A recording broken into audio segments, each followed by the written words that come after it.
Voilà, c'est ainsi que s'achève ce tout dernier numéro de XP, le 50e. Un numéro que j'ai voulu spécial, contrairement à tout ce qu'on a pu proposer jusqu'à maintenant. Clin d'œil. Merci évidemment à tous ceux qui m'ont aidé à faire cette émission pendant toutes ces années, les techies, tout ça, bon je ne vais pas les citer mais eux-mêmes savent. Merci à No Life aussi d'avoir fait en sorte que XP puisse être régulier, parce qu'au début, je ne sais pas si vous vous souvenez mais c'était bizarre. Et enfin merci à vous, merci de nous avoir suivis dans tous nos délires pendant tout ce temps. Pardon aussi pour toute la connardise dont on a pu faire preuve à chaque numéro, c'était pas fait exprès, enfin si c'était fait exprès mais voilà. En ce qui me concerne, je vous dis à très vite pour d'autres aventures, probablement ici. Et en attendant, jouez bien. Ok, c'est bon. Allez, Van. Ok, bon.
Ça va? Ça va et toi? Ouais, tranquille. Bon, on tourne le dernier XP aujourd'hui. Il est où Mickey? Je sais pas où il est, c'est toi qui sais. Bon, vas-y, je vais essayer de le joindre. Ouais, sinon tu te souviens, il y a Thierry qui veut nous voir. Ah oui, c'est vrai. Ça va? Ouais. T'as des choses pour la prochaine? Bah, a priori, on devrait partir sur de la critique, de la news, et puis de la sortie, enfin, comme d'hab, quoi. Ok. Et t'es sûr, c'est vraiment la dernière? Ouais, non mais je suis pas d'accord avec ça, moi. Ça sert à rien de l'arrêter maintenant, il reste plein de trucs à faire, putain.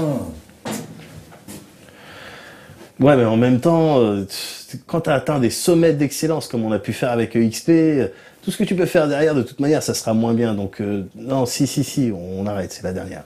Ok. Bon, bah, je te laisse gérer avec ton gang.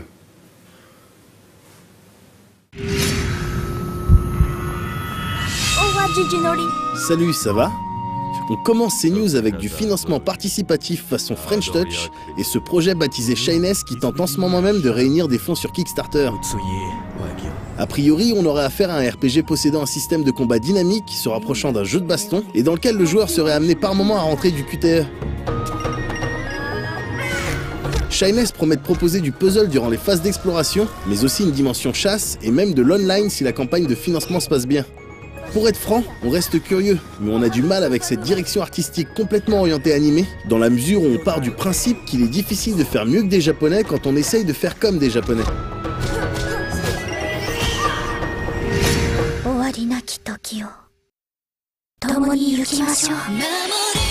On reste dans le combat dynamique et on vous annonce vite fait qu'un bundle Tales of est d'ores et déjà disponible sur le PSN. Les joueurs peuvent ainsi se faire plaisir sur du Tales of Graces F et sur Exilia pour le prix d'un seul jeu. On apprécie l'initiative dans la mesure où les deux titres ne sont pas foncièrement dégueulasses, mais on vous invite tout de même à jeter un œil aux critiques diffusées dans les précédents EXP par exemple, avant de claquer un peu plus d'une quarantaine d'euros. On continue avec du Dark Souls 2, et sa version PC plus précisément, qui a tenu à peu près toutes les promesses faites par From Software. C'est-à-dire que contrairement à celle du premier épisode, elle a à peu près tout ce qu'il faut pour tourner correctement sur un ordinateur capable de la supporter, sans fixe, sans patch et sans problème. Et en admettant que toutes les options puissent être poussées à fond, on obtient un jeu plus fin, plus fluide et en meilleure résolution que sur console. Un minimum quand on joue sur PC, n'est-ce pas? Master Race, tout ça. Finalement, le seul point qui pourra décevoir mais qui était de toute façon attendu depuis la sortie de Dark Souls 2 sur console, c'est que le jeu reste un cran en dessous de ce qui avait été présenté à l'origine, techniquement parlant. Notamment en matière de gestion de la lumière malheureusement. Et les torches restent un accessoire assez inutile sur PC, tant qu'on ne rentre pas dans des délires de modding en tout cas, puisque la célèbre série ENB s'est penchée sur le jeu, et permet à tout le monde de modifier des effets de rendu de manière assez poussée, pour obtenir des résultats parfois très intéressants. Un certain Wikfoot par exemple propose une config qui permet, sans l'égaler tout à fait, de se rapprocher fortement de ce qu'on avait vu dans les premiers trailers du jeu, en termes de gestion de lumière. C'est beau, c'est sombre, c'est activable et désactivable à la volée, et vous pouvez trouver ça parmi beaucoup d'autres choses plus ou moins intéressantes sur Nexus Mods.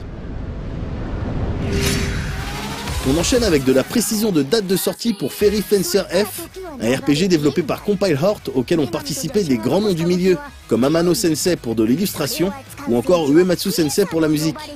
Alors ne vous enflammez pas, hein, on est sur de la prod Compile Heart. En règle générale, ça veut dire fanservice, moe, game system bancal et scénar cliché. En l'occurrence, il est question d'anciens temps, où les combats entre des divinités du bien et du mal ont généré des armes vraiment spéciales. Les porteurs de ces armes se font appeler aujourd'hui des fencers, et vous en incarnerez un. On semble être ici sur du tour par tour, avec des longues animations d'attaque qu'on espère au moins impressionnantes. Le jeu devrait donc sortir chez nous cet automne, et c'est sur PS3 que ça se passera.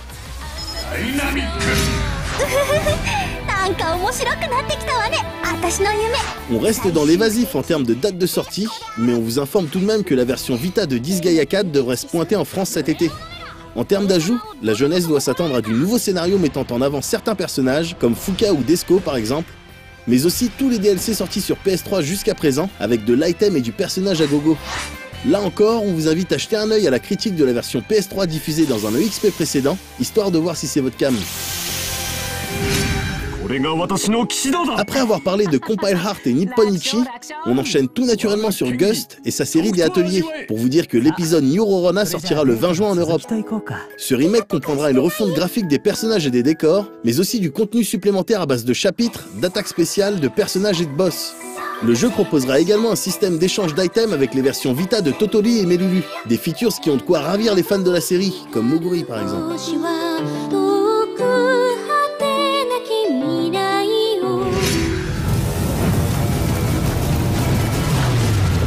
On termine ces news avec le dernier trailer en date de Risen 3 Titan Lords. Un trailer tout en cinématique, pas vilain du tout, qui nous montre un combattant tentant de la faire à l'envers à ce qui ressemble à un mage, avant que l'ensemble ne tourne cacao. Le jeu vous propose d'ailleurs d'incarner un jeune guerrier dont l'âme a été dérobée et qui partira donc à sa recherche dans un monde qui se laisse peu à peu engloutir par les ombres. Pour avoir traîné sur les précédents Risen, et même sur les Gothic, l'autre série de RPG du même studio, Piranha Bytes, on vous avoue qu'on est moyennement chaud concernant cet épisode à venir. Mais comme d'habitude, on attendra d'avoir l'animal en main avant de bitcher, ce dernier étant prévu sur PC 360 et PS3 le 15 août prochain.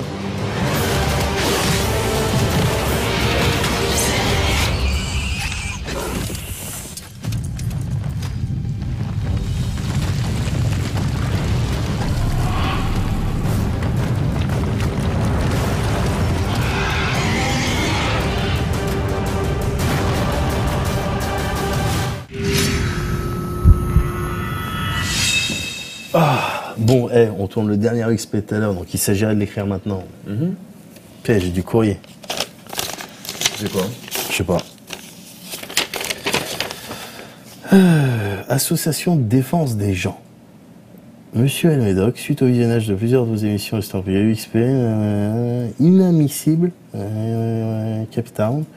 Plusieurs associations se sont plaintes de vos programmes. Vous trouverez d'ailleurs en pièce jointe dans l'obligation de vous poursuivre pour tout le mal que vous avez fait. Veuillez agréer mon cul. Qu'est-ce que c'est que ces conneries là? Vas-y, je vais régler ça. Oui, bonjour monsieur, je suis bien à l'association contre les clichés asiatiques. Oui, j'aurais souhaité parler à monsieur Nguyen, s'il vous plaît. Ah oui, bah oui, ouais. Monsieur Chung Nguyen. Mais bon, j'imagine que ça vous avance pas plus. Non, pas du tout. C'est pas du tout ce que je veux dire. Non, monsieur, je respecte votre culture ancestrale. C'est juste. Non, écoutez, je suis moi-même du signe du dragon, donc. Allô, allô.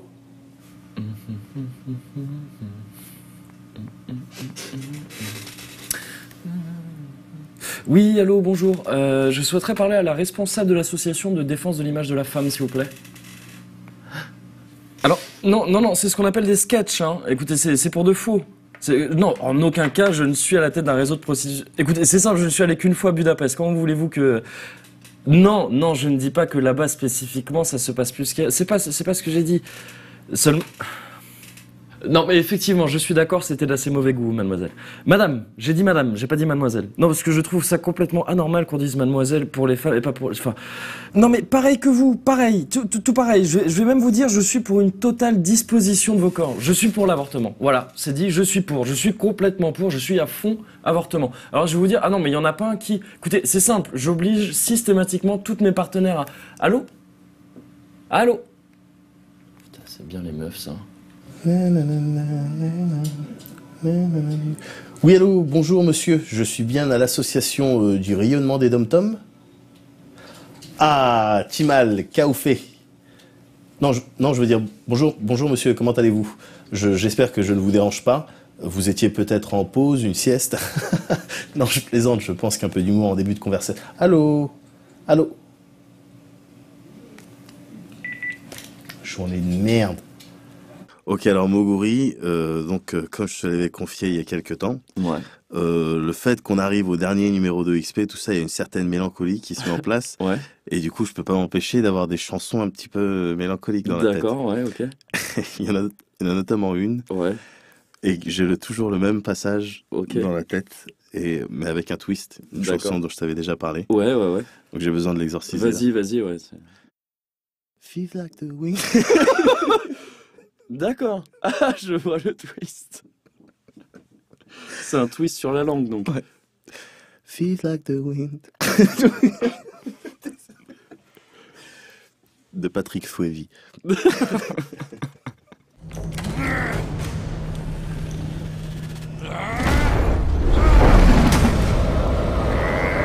Bonsoir. Ceci est une critique tout à fait normale.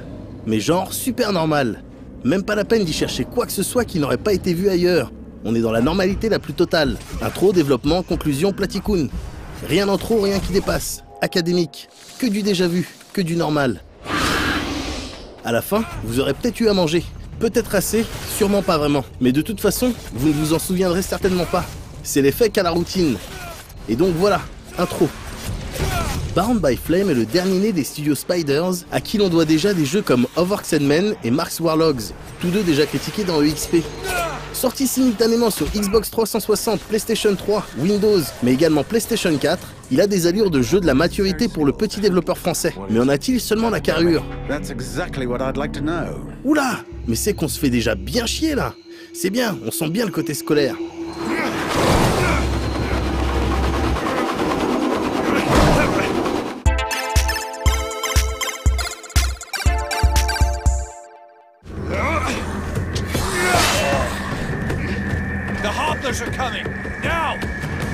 Vous incarnez Volcan, une jeune recrue d'une compagnie de mercenaires connue sous le nom de Lame Franche. Alors qu'il était avec ses coéquipiers en mission pour le compte des mystérieux érudits rouges, un rite antique va mal tourner et provoquer sa possession par un démon des flammes extrêmement puissant, mais également très ambitieux.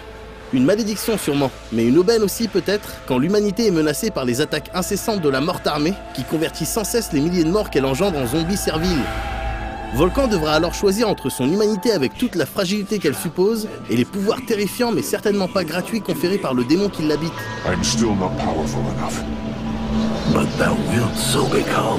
Et ce choix aura de lourdes conséquences. Sur son apparence et son humanité elle-même d'abord, puisque son corps portera très nettement les marques de l'évolution de l'influence du démon, mais sur ses relations également, tous les compagnons de Volcan ne partageant pas le même avis sur cet intrus au pouvoir immense et aux intentions troubles. Why, you traitor! I know not if this is your idea or that demon in you, but you are worth no more than this dead living scum. Et sur sa quête enfin, qui sera justement sculptée par les échanges entretenus avec ses mêmes compagnons. Alors, humain ou démon, À vous de choisir. Dans tous les cas, le puissant sorcier Malgivre vous attend sagement dans son palais, et il faudra bien être capable de le combattre d'une manière ou d'une autre. Ne vous souciez pas trop de ses semblables et des nuées de morts-vivants évoquées à plusieurs reprises tout au long du jeu. Tout ça n'aura finalement que peu d'importance. And the bloodless world seemed ready to sink into an endless ice age, where there would be no place for the living.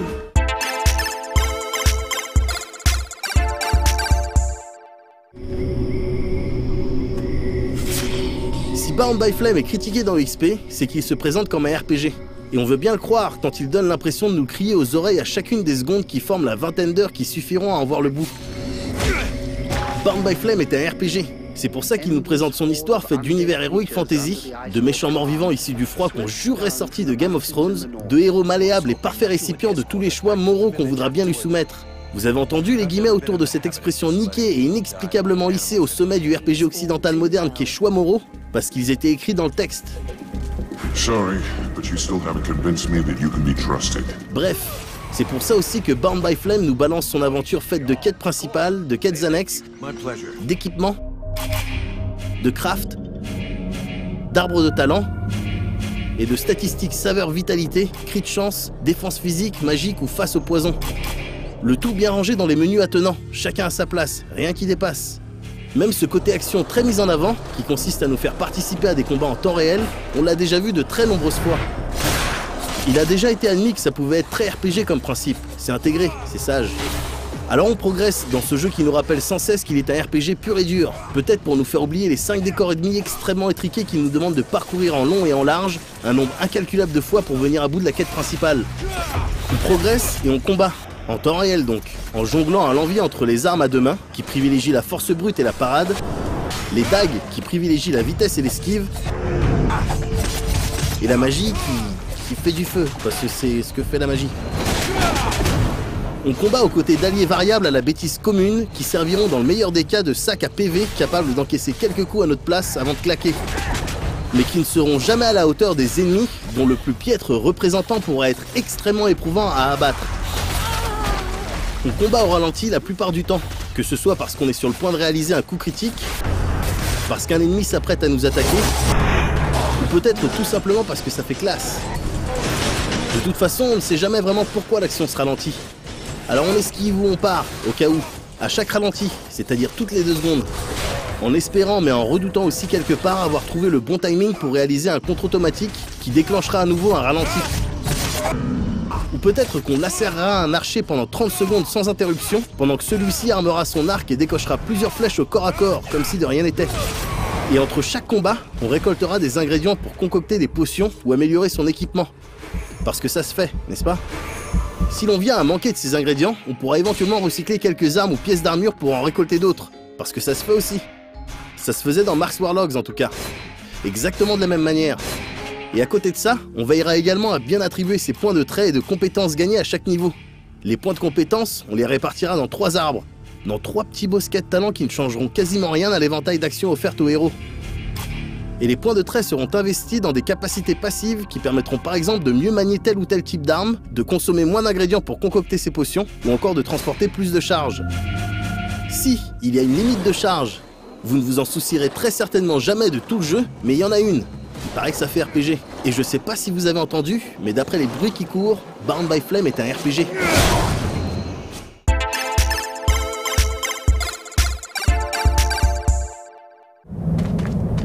All this energy, everywhere, we draw near our goal. Que dire, maintenant qu'est venu le temps de la conclusion, sinon que Bound by Flame est un RPG?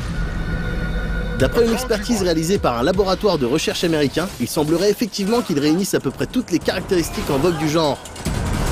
Pas forcément toujours très bien mises en œuvre, ces caractéristiques sont indéniablement là. Et c'est désolant. C'est désolant parce qu'elles se contentent d'être là justement. Elles se satisfont manifestement très bien du simple fait d'être là. Les instructions du manuel du parfait petit RPG ont été suivies à la lettre, pendant que les manuels de l'originalité et de l'ambition, si tant est qu'ils existent, pourrissaient manifestement quelque part dans un coin. On nous présente un héros dont la spécialité est la pose de piège. Il n'y a qu'un piège disponible tout au long du jeu. On nous propose de choisir entre l'humain et le démon. Tout cela pourra de toute façon être oublié à l'occasion d'un choix final effectué une poignée de secondes avant le générique de fin. Wake up, Vulcan. This is not the moment. On nous dit que les relations avec les compagnons influeront grandement sur l'aventure principale. Elles sont simplement un prétexte à l'installation de quêtes annexes déjà vues partout ailleurs, dont certaines ne semblent même pas finies. On nous place face à une série de dilemmes. Il s'agit toujours d'être gentil ou méchant. On nous offre le choix entre 3 styles de combat. Leur développement se fait par des arbres de compétences plus petits que le premier arbre de compétences de l'histoire du RPG.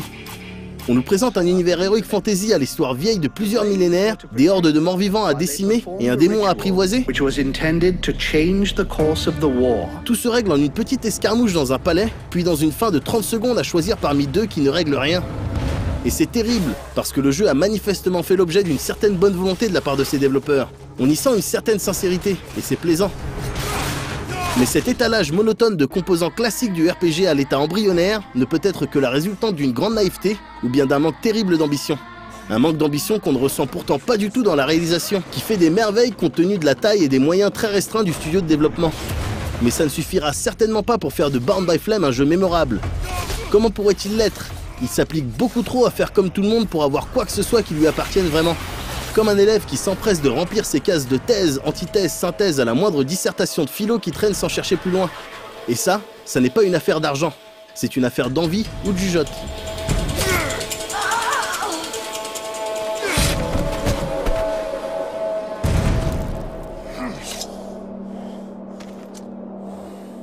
Just a fool to believe I haven't infinite. Donc on est sur un thème. À l'heure où dans le XP on est en train de se repentir de toutes les conneries qu'on a faites, je trouve ça dommage d'en rajouter sur les défauts de prononciation. D'autant que j'avais exactement celui-là quand j'étais petit. D'accord. Moment en vérité là. Ouais. Feel like the wind.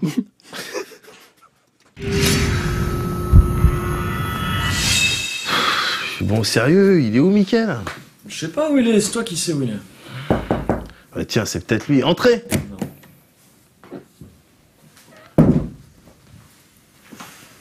Mathilde, Caro? Alors comme ça, j'ai appris que XP ça s'arrêtait. Ouais, enfin, on va tourner la dernière, là. Ah, c'est dommage. Parce que du coup, comment on va faire pour se venger de toutes les choses dégradantes qu'on a fait pour vous, là? Ouais. Ouais, enfin, on a quand même dansé sur tes clips de conne. Silence!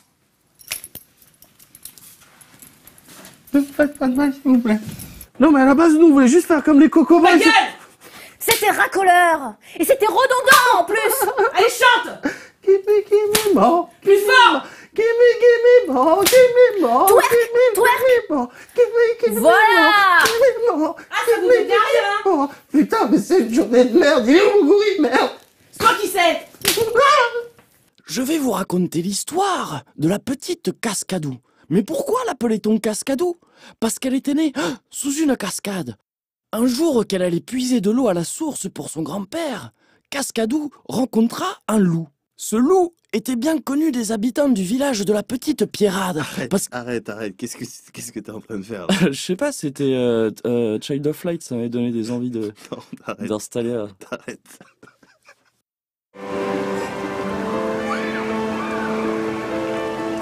C'est l'histoire d'une passion. D'un studio qui jusqu'alors ne donnait que dans l'action. Un conte de fées à la sauce RPG? Mais c'est fou!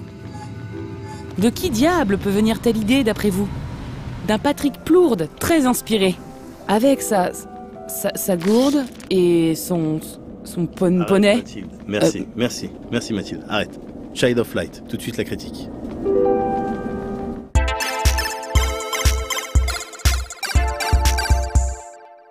Un duc d'Autriche régnait sur ces terres. Avec Child of Light, on est sur du conte classique, avec de la princesse, de la belle-mère malveillante, de la magie et des aventures. Tout point l'adorait. Aurora, jeune fille d'un duc d'Autriche, vit paisiblement avec son daron jusqu'au jour où ce dernier décide de se remarier. Empoisonnée dans la foulée par sa belle-mère, on imagine, elle s'éteint dans son sommeil, laissant son père se mourir à petit feu. Pâle, Aurora s'était éteinte. Son père hurla son chagrin. Elle se réveille pourtant dans le royaume de Lemuria, où elle apprend qu'elle doit sauver cette terre privée de son soleil, de sa lune et de ses étoiles, par la terrifiante reine des ombres, Umbra. Dans sa galère, elle fera la connaissance de personnages pour le coup originaux, qui l'aideront dans sa quête. Elle surmontera ainsi tout un tas de challenges qui la rendront plus forte et donneront également l'occasion aux auteurs de s'étendre sur le passage de l'enfance ou de l'adolescence à l'âge adulte, un thème qu'on retrouve effectivement assez souvent dans les JRPG.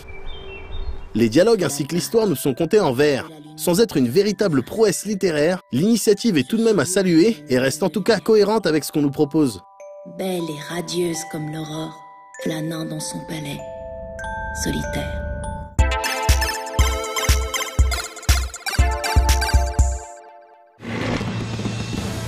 Avec Child of Light, on nous a promis de l'hommage au JRPG.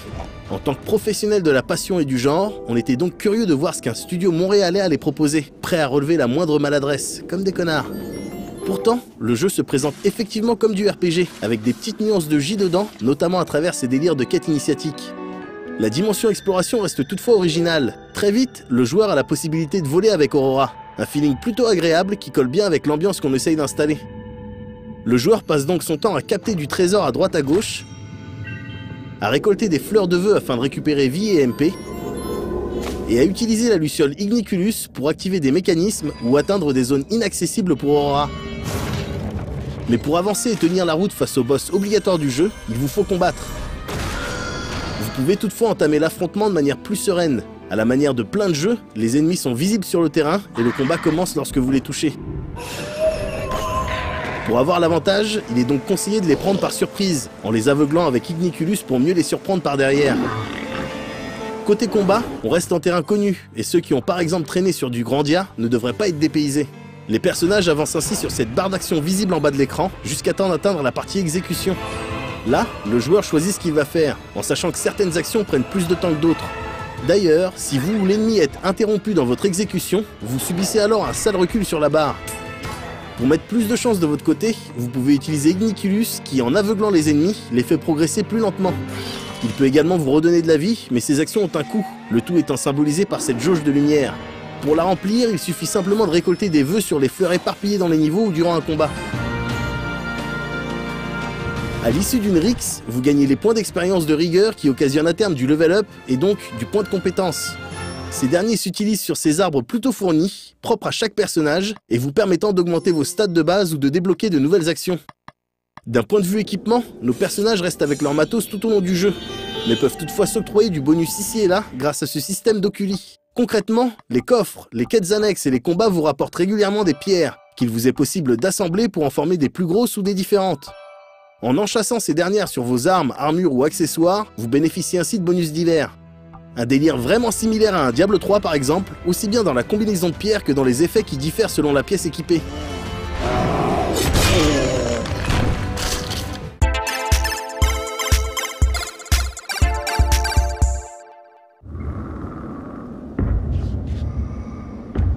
Croyez-nous, on aurait aimé bitcher sur Child of Light, ne serait-ce que pour se moquer de Canadiens qui croient faire du RPG japonais.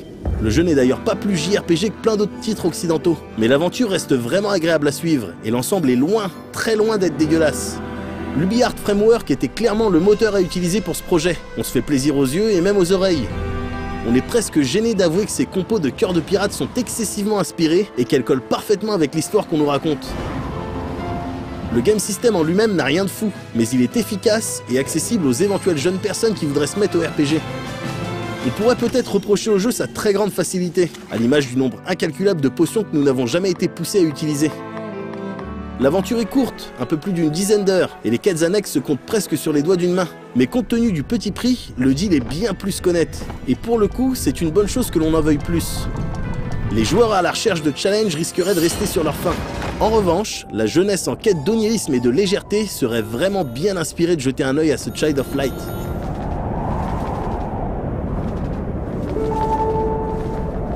La petite Alizée était comme le vent. Un jour où elle battait la campagne comme elle aimait à le faire, elle rencontra un loup. Ce loup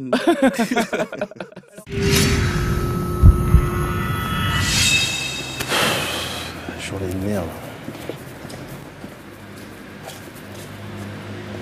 Ryan? Et ça c'est pour Sonic. Et ça c'est pour Bad Cop. Et ça l'appelle dans le genou. Et ça, Aniquilo Pascalou. Mais t'étais même pas dedans. Mais ta gueule!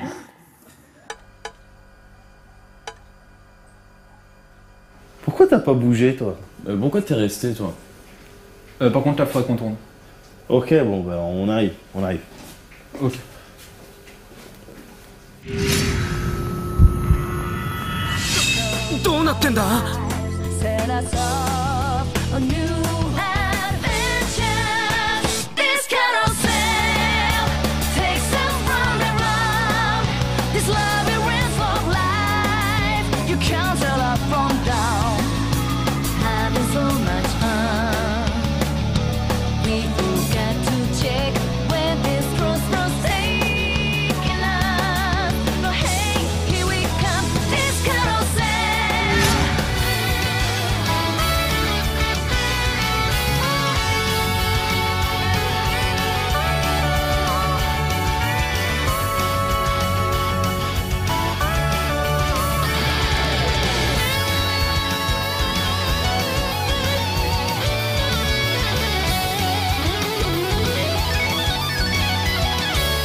Putain, mais on doit tourner bientôt là. Il est où Mickey? Merde. Je sais pas où il est, c'est toi qui sais où il est. Mais arrête de me dire ça, putain, depuis le début tu me dis. Oui. Qu'est-ce que tu fous? Eh non, j'ai eu Monsieur Nguyen au téléphone, c'est bon, on a tout arrangé, y a pas de guerre. Pourquoi tu me dis ça? Bah je sais pas, vous êtes pas de la même famille. Bref, sinon j'ai appris que XP s'arrêtait. Ouais bah voilà, on s'apprête à tourner la dernière, effectivement. Ah, ça veut dire que là, si je te défonce, pour toutes les fois où tu m'as foutu la honte, c'est Balek qui vont rien dire. Mais tu t'es cru dans quoi là? Tu t'es cru dans un Dynasty Warrior? Qu'est-ce qu'il va faire, les Moubaï? Eh mais ça va pas ou quoi? On va te défoncer. Ils sont où tes potes? Moguri. Et tu pratiques le kung-fu ou pas? Et si on atteint les 300 dinars, Shem Medog fera de la musique. Non mais mets plus d'énergie sur ta darbuka. Voilà.